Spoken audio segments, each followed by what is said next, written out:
अध्याय 5 प्रारंभिक आकारों को समझना। और इसके आगे बढ़ते हुए आज हम पहुंचे हैं कोण, समकोण, ऋजकोण और घड़ी के कांटों के बारे में समझेंगे और इसी से समझेंगे दिशाएं। ये सारी चीजें आज हम समझने की कोशिश करेंगे। तो एक एक करके लेते हैं। कोण वही होते हैं जब दो रेखाएं या दो भुजाएं एक जगह या दो रेखाखंड एक जगह किसी जगह पर मिलती हैं तो चार प्रकार की स्थितियां निर्मित होती हैं। कैसे होती हैं जरा एक बार देखते हैं। जैसे मान के चलते हैं कि कोई एक रेखा ये रही, या ये रेखाखंड मान लीजिए, चाहे भुजा मान लीजिए। भुजा जब कह देखिए, कब रेखा कहेंगे, कब रेखाखंड कहेंगे, कब भुजा कहेंगे, दो तीन चीजें स्पष्ट कर लेते हैं। अभी देखिए, जैसे ये बना हुआ है, ये रेखाखंड बना हुआ है, क्योंकि इसमें तीर नहीं लगा हुआ है, इसका मतलब ये फिक्स है। और यही रेखाखंड यदि किसी बंद आकृति में मिल जाए, यानी बहुभुज, बंद आकृति बहुभुज भी हो सकती है, बहुभुज नहीं भी हो सकती, क्योंकि अगर सर्कल आ गया तो फिर बहुभुज नहीं बनेंगे। बहुभुज का मतलब होता है केवल भुजाएं। तो ये अभी फिलहाल क्या दिख रही है आपको, एक रेखाखंड। अब एक रेखाखंड और अगर आ जाए, ठीक है, क्योंकि इसमें तीर अभी भी नहीं बना। अगर अब हमने इसमें तीर लगा दिया तो ये इसी को फिर हम किरण कह देते हैं। इन्हीं भुजाओं को हम कह देंगे किरण। तो अब ये कहलाएंगी कि दो किरणें जहां एक बिंदु पर, जिस बिंदु से निकलती हैं उसे, ये दो किरणें किसी एक बिंदु से निकलने वाली उभयनिष्ठ बिंदु से जहां से निकलती हैं, दो अलग अलग किरणें हो गई, तो इनके बीच की जो जगह होती है उसी को हम कोण कह देते हैं। इसको कोण कह देते हैं। ठीक, नंबर एक। दूसरा, अगर ये दो, इसको मान लेते हैं क्या, रेखाखंड, तो रेखाखंड का नाम भी तो होगा OA और OB। तो इन दोनों रेखाखंड के बीच की जो दूरी है, की जगह है, इसी को भी हम कोण बोल सकते हैं। ये बात समझ में आई। तीसरा, अगर कोई ऐसी आकृति है बहुभुज की, अब इसका नाम देखिए, अब यहाँ पर हमने इसका नाम किरण बोला था, यहाँ इसको रेखाखंड बोला था, यहाँ अब चूंकि आकृति बंद हो चुकी है, तो बंद हो चुकी है तो इनका भी नाम भी होगा, जो बंद आकृतियों का। अब इन पर, यहाँ पर इसे भुजा बोलेंगे। ये क्या कहलाएंगे, भुजा। यहाँ पर इसका नाम था किरण, यहाँ पर इसका नाम था रेखाखंड। ठीक है जी। तो अब दो भुजा, एक भुजा तो ये कहलाई, एक भुजा ये कहलाई, इनके बीच की जो जगह है, यानी जो बीच का जो हिस्सा है जहाँ पे मिल रहे हैं, इससे बनने वाली जो ये स्थिति है, इसी को कोण कहते हैं। तो इसी प्रकार इधर भी बनेगा, इधर भी बनेगा, तीन प्रकार के कोण बनेंगे। तो ये भुजा कब बोलेंगे, जब किसी बंद आकृति के अंदर जो है दो भुजाएं मिलेंगी, तब दो रेखाखंड जुड़ेंगे तो उस वाले हिस्से को भुजा बोलेंगे, और जहां पर मिलते हैं उस अंदर के हिस्से को कोण कहते हैं। तो ये कोण की साधारण सी परिभाषा, यानी जो किरणें मिले या दो रेखाखंड मिले या दो भुजाएं मिले, उससे बनने वाली स्थिति को कोण कहते हैं। ठीक है, एक तो ये हुआ। फिर आता है ये समकोण क्या होता है। तो हम समकोण के लिए समझने के लिए फिर से पीछे चलते हैं कि एक रेखा ये रही, या रेखाखंड मान लीजिए, चाहे रेखाखंड मान लीजिए, ये मान लीजिए OA। ठीक है, एक और ले लेते हैं, इसी के ऊपर अगर आ गई तो ये कहलाती है, एक और लेंगे OB। यानी OA और OB जब एक दूसरे के ऊपर होते हैं तब इसे हम बोल देते हैं समपाती। यानी इनके बीच का जो कोण बन रहा है वो देखो 0 डिग्री या समपाती कोण। देखो वही रेखा है, उसी के ऊपर दूसरी रेखा रखी हुई है और दोनों के बीच में कोई जगह नहीं नजर आ रहा है, तब ये कहलाएगा समपाती कोण। अब इसी को थोड़ा सा नीचे वाले को रहने दे, बीच वाले को बढ़ाएं, और ये बढ़ते बढ़ते बढ़ते बढ़ते कैसे चला जाए, जैसे ये यहाँ पर है, OA यहाँ पर था और OB ऐसा चला है, यहाँ कहीं आ जाए, ये A। ठीक है, A तो लिखा हुआ है, ऐसे बना लीजिए। तो OA सीधा सीधा बिल्कुल छत की सीध पे चला जाए तो ये जो स्थिति कहलाती है, यानी ये चौखट की स्थिति बनेगी, जो इसको हम बोल देते हैं समकोण। समकोण का मतलब ये सीधा खड़ा हो जाए, जिस जमीन के लेवल से बिल्कुल सीधा, ना एक इधर थोड़ा इधर ना थोड़ा इधर, तो इसको बोलते हैं हम समकोण त्रिभुज। और यदि अगर थोड़ा भी इधर उधर झुक गया, ये थोड़ा या ऊपर उठ गया, तो इधर के बीच की जो जगह होगी इसको बोलेंगे न्यून कोण। ठीक है, अब ठीक इसी प्रकार ये जो यहाँ पर OA था, ये रेखा है, और ये जाके इस वाली स्थिति से यानी यहाँ वाली स्थिति से, जो यहाँ वाली स्थिति से थोड़ा भी बाहर चला जाए, नहीं इसके बाहर, और कहाँ तक चला जाए, बिल्कुल इसके पीछे आ जाए, यानी ओ ए जो यहाँ बी यहाँ था वो यहाँ आ जाता है, तो ये जो स्थिति कहलाती है इसी को हम बोलते हैं ऋजु कोण। यहाँ लिख लेते हैं ऋजु कोण। तो जो ऋजु कोण और समकोण के बीच की जो स्थिति थी, यहाँ से यहाँ तक के बीच की, तो ये देखो 90 से समकोण से ऊपर आ जाए, अधिक जाए, और ऋजु से अंदर रहे, तब हम इसका नाम लिखते थे अधिक कोण, ये लिखते थे। अब यही जो ऋजु कोण से बाहर, अगर इसी में समझा देते हैं, स्थिति यहाँ इस तरफ चली जाए और ये जैसे ऊपर टच था ना, ये घूम के ऐसे इस तरफ आ जाए, यानी ये घूमते घूमते बी वाला जो हिस्सा पहले यहाँ था फिर यहाँ आया, अब घूमते घूमते इसको टच कर देता है जैसे ही, तो इसको बोल देते हैं, यानी ओ ए ओ बी ये एक दूसरे को बराबर कर लें, यानी ए बी है यहीं पर बी भी आ जाए, तब हम इसे बोल देते हैं संपूर्ण कोण। संपूर्ण कोण, ठीक। लेकिन कई बार स्थिति आती है कि ऋजु से तो ऊपर निकल जाता है लेकिन संपूर्ण से नीचे भी रह जाता है, तब इसको बोल देते हैं प्रतिवर्ती कोण।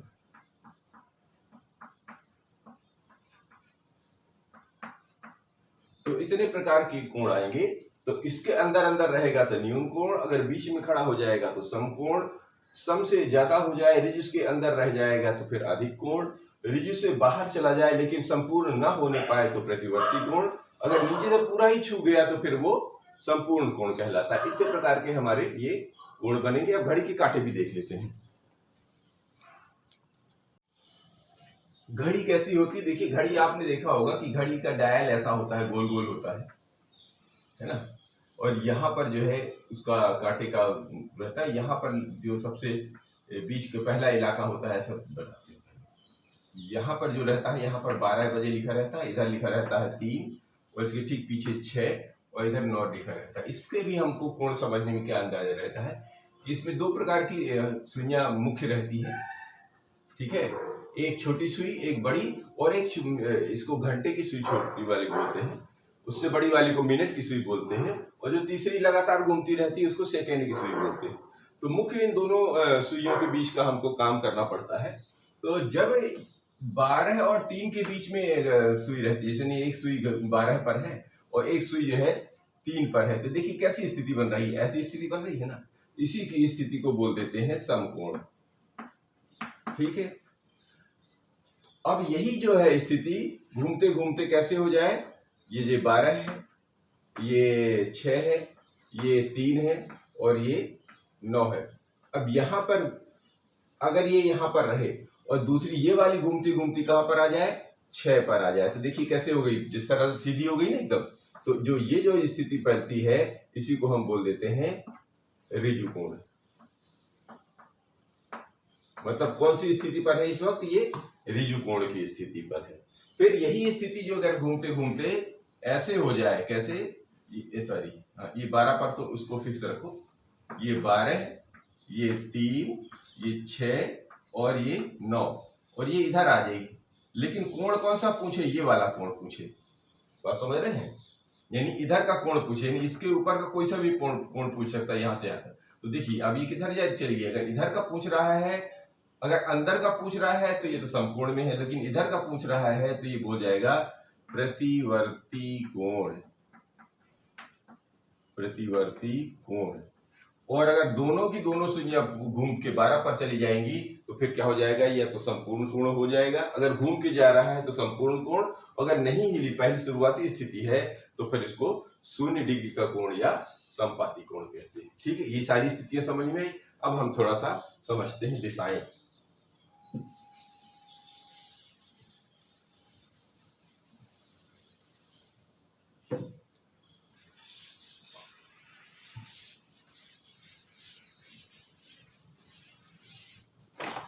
हमारे पास मुख्यतः कितनी दिशाएं होती हैं, 4, ये आप पढ़ चुके हैं।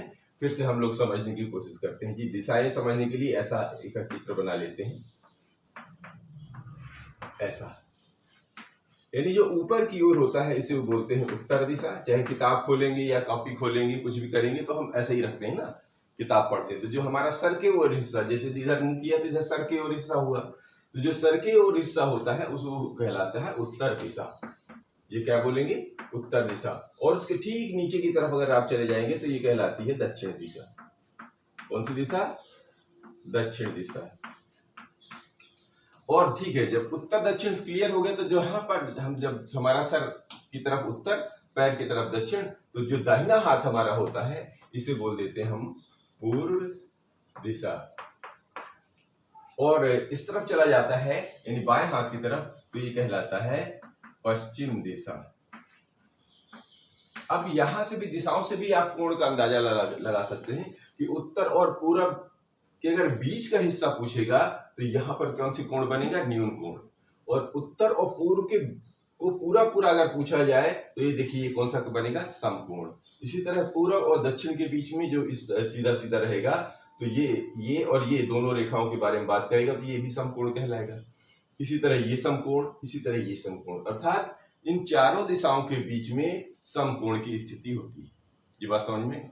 लेकिन कई बार बीच की पूछ लेता है, तो बीच की स्थिति को समझने के लिए हम ये भी जान लेते हैं, तो ये मान लेते हैं बीच की स्थितियां भी समझ में आती है। ये हो गया, इधर की भी स्थिति तो निर्मित होती है। तो आप देखेंगे तो ये कहलाता है ईशान कोण। ईशान कोण। इधर वाला कहलाता है आग्नेय कोण। आग्नेय कोण। इधर वाला कहलाता है नैऋत्य। नैऋत्य कोण। और इधर वाले कोण को बोलते हैं वायव्य कोण।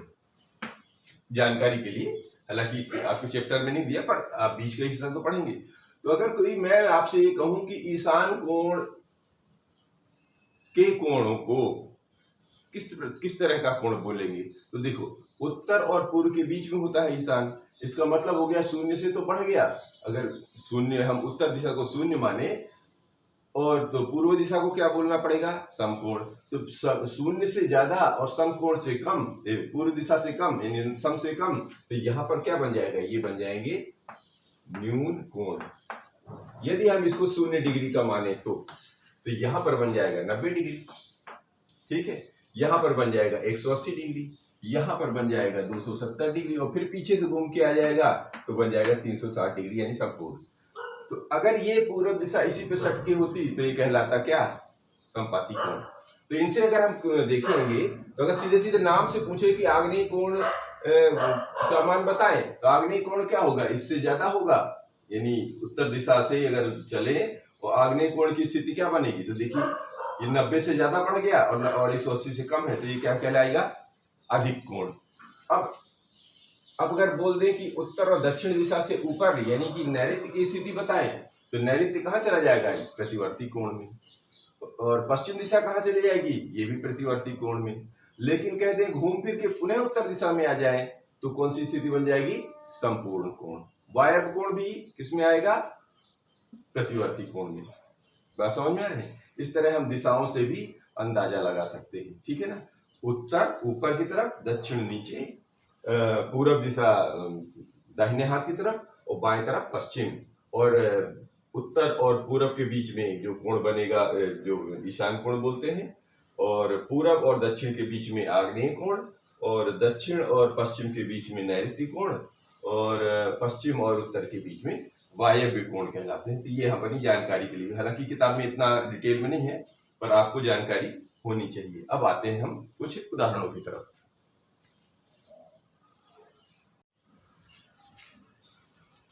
ये प्रयास कीजिए के प्रश्न है, पेज 99 पर दिए हुए हैं। तो पहला प्रश्न लेते हैं, आधे घूर्णन के लिए कोण का नाम क्या है? आधे घूर्णन किसकी बात हो रही? घड़ी की बात हो रही है। घड़ी देखिए ऐसा रहती है घड़ी, और यहाँ पर लिखा रहता है 12। फिर से अभी हम लोगों ने काम किया उसी पर फिर अब जवाब देना है। यहाँ पर 3 रहता है, यहाँ पर 6 और यहाँ पर 9 रहता है। आधा घूर्णन कहलाएगा एक घड़ी यहाँ पर रहे, ये तो पूरा घूर्णन कहलाएगा, और एक यहाँ चला जाए तो ये क्या कहलाएगा? आधा घूर्णन। आधा घूर्णन के लिए क्या होगा? यहाँ से देखेंगे तो एक इधर आ जाएगा, तो यानी एक समकोण इधर, एक समकोण इधर, यानी अगर पूरा घूम के आए तो ऐसा आ जाएगा ना। तो हम क्या कर लेंगे, आधे घूर्णन के लिए समकोण का नाम क्या होगा, कोण का नाम क्या होगा, या तो हम लिख दें एक समकोण एक समकोण, इधर भी तो आधा घूर्णन है, और या फिर इसको बोल देते हैं क्या, कोण का नाम तो ऋजु कोण।